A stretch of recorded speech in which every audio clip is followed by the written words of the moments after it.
Welcome, my young friends, and thank you for joining me today.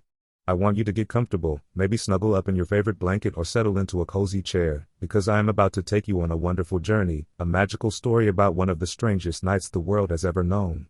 Are you ready? Then let's begin. Once upon a time, in a quiet little town called Willowmere, something very mysterious happened. Willowmere was not the kind of place where odd things usually occurred. In fact, most days, life there was peaceful, slow, and simply pleasant. People spent their days tending flower gardens, fixing bicycles, sweeping the steps of their homes, and waving at neighbors in the morning sun. But one night, something so extraordinary happened that even the oldest people in town still talk about it to this day. They call it the Night of Two Moons. Now, Willowmere sat by a deep, glistening lake, surrounded by tall pine trees and silvery grasses that swayed in the breeze. In this town lived a curious boy named Elliot. Elliot wasn't famous or remarkable in any special way. He was rather small, with big eyes brown as chestnuts and a wild mop of hair that stuck out in many directions. But what made Elliot truly special was the way he wondered about everything.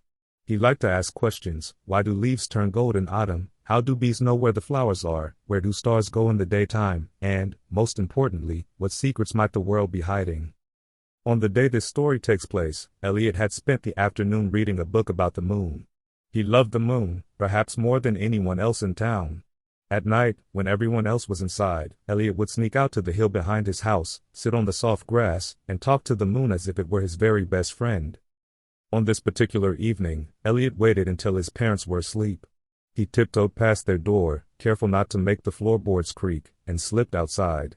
The air was cool, and the world was hushed but not quite silent. The crickets sang their nightly lullabies, and the breeze made the grass dance. Elliot hurried to the top of the hill and settled in for his nightly moon gazing. The sky was clear, with just a scattering of twinkling stars. He rested his chin in his hands and waited for the full moon to rise, big and bright, as it always did. But tonight, the moonrise was even more beautiful than usual. At first, Elliot wasn't sure what he was seeing. Above the horizon, there was the familiar round face of the full moon. Its silvery light spilled across the lake, making the water look like a sheet of shimmering glass. But then, just above the real moon, Elliot noticed something strange, a second moon, just as round, just as bright, hovering a little higher in the sky.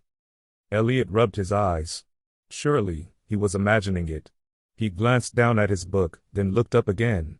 Still, there it was, the Night of Two Moons had begun. Elliot's heart thumped with excitement.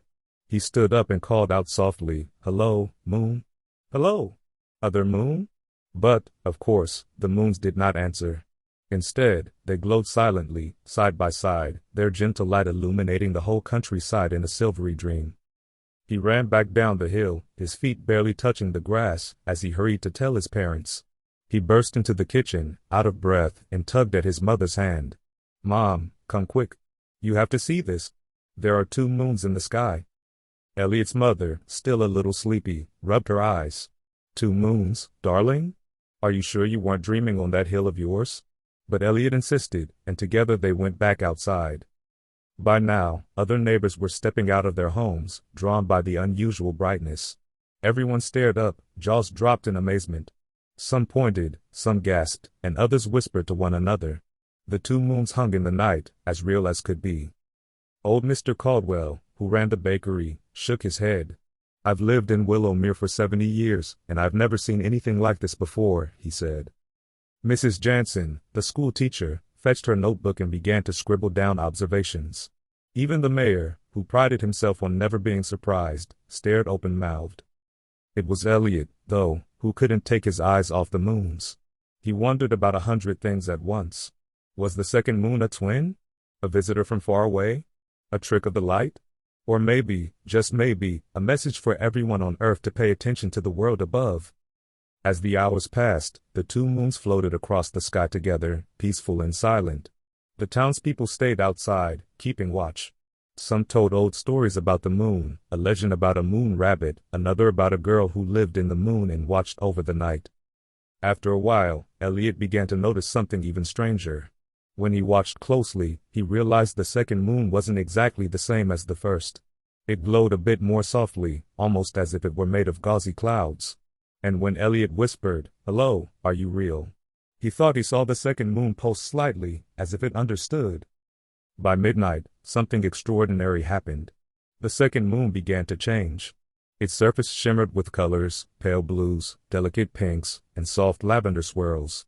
It was as if all the colors of the northern lights had been painted onto this special moon's face. The people of Willowmere gasped and clapped their hands in delight. No one had ever seen such beauty. Elliot pulled out his sketchbook and began to draw what he saw, trying to capture every shift of color, every glimmer and glow. As he drew, he felt a calm settle over him, a sense that he was part of something bigger than himself, part of a story the world had never told before. Time ticked on, and as the night wore on, people began to grow sleepy. One by one, they returned to their homes, casting long glances over their shoulders at the two moons shining above Willowmere. But Elliot stayed, unable to pull himself away. He gazed up, letting his curiosity fill him with wonder. That night, as he watched, Elliot remembered every story he'd ever heard about the moon. Some said the moon has a dark side it never shows, others believed it could grant wishes if you whispered quietly enough.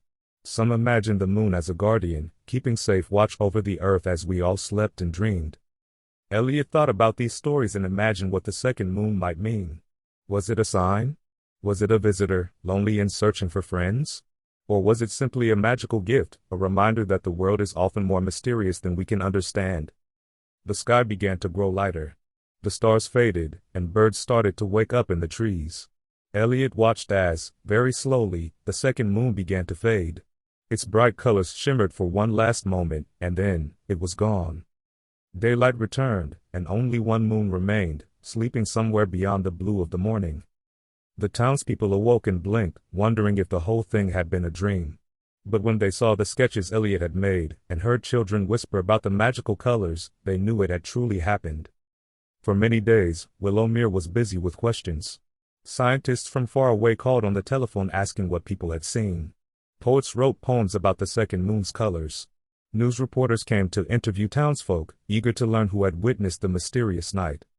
But even with all this excitement, no one could truly explain what had happened. Was it a trick of light? A strange cloud? A new planet visiting Earth for just one night? Or something more magical still? As for Elliot, he never forgot that night. He kept the drawings he made in a special box beneath his bed, and every now and then, he would pull them out and remember how mysterious and wonderful the world could be. After that night, something changed in Willowmere, and in Elliot too. People began to notice the small wonders of the world more often, the soft light of fireflies, the songs of birds in the morning, the way the moon changed shape every month. Elliot's friends started asking questions, just like he did. They wondered, and dreamed, and listened to the stories the world was telling. Sometimes, deep in the night, Elliot would walk to the top of the hill and stare at the moon, remembering the second moon and all its swirling colors. He would whisper, "Thank you, for visiting us. I hope we see you again one day." And perhaps, just perhaps, on another night in another place, someone else looked up and saw two moons shining together, and wondered what secrets the universe kept. Now, my friends, I want you to think, if you saw something as mysterious and beautiful as a second moon, what would you do? Would you ask questions, make wishes, draw pictures? Would you remember it forever and tell others about the wonder in the night sky? Stories like this remind us how strange and marvelous the world can be. Sometimes, things happen that we cannot explain. Sometimes, the universe gives us just a glimpse of its greatest mysteries, a reminder that, just like Elliot, we are all explorers, full of questions and wonder. Maybe the next time you look up at the night sky, you'll wonder if something magical might be waiting for you, too. Perhaps there are answers to questions you haven't even asked yet, stories behind stars you haven't even noticed, secrets in the shape of the clouds or the color of the moon. You see, the most important thing you can do is never stop wondering. There will always be mysteries, some big, like the night of two moons, and some small, like the pattern of raindrops on a windowpane. Every mystery is an invitation to imagine, to dream, to explore. As the people of Willowmere discovered, it's not always necessary to have an answer for everything. Sometimes, the best stories begin with a question. Sometimes, all we need to do is look up, keep our eyes open, and remember how to be surprised. That is the true magic, wonder itself. So, tonight, before you go to sleep, try stepping outside for a moment. Look up at the sky. It may be cloudy or clear, you may see the moon or only a few stars, but remember, every night sky is a door to mystery, and every question is a spark for adventure. Thank you for coming with me into this story, for letting your imagination stretch across the night with Elliot and the Two Moons. Remember, whenever you wonder, you are part of the great adventure of the universe, an adventure that never really ends. Good night, explorers. Keep looking up.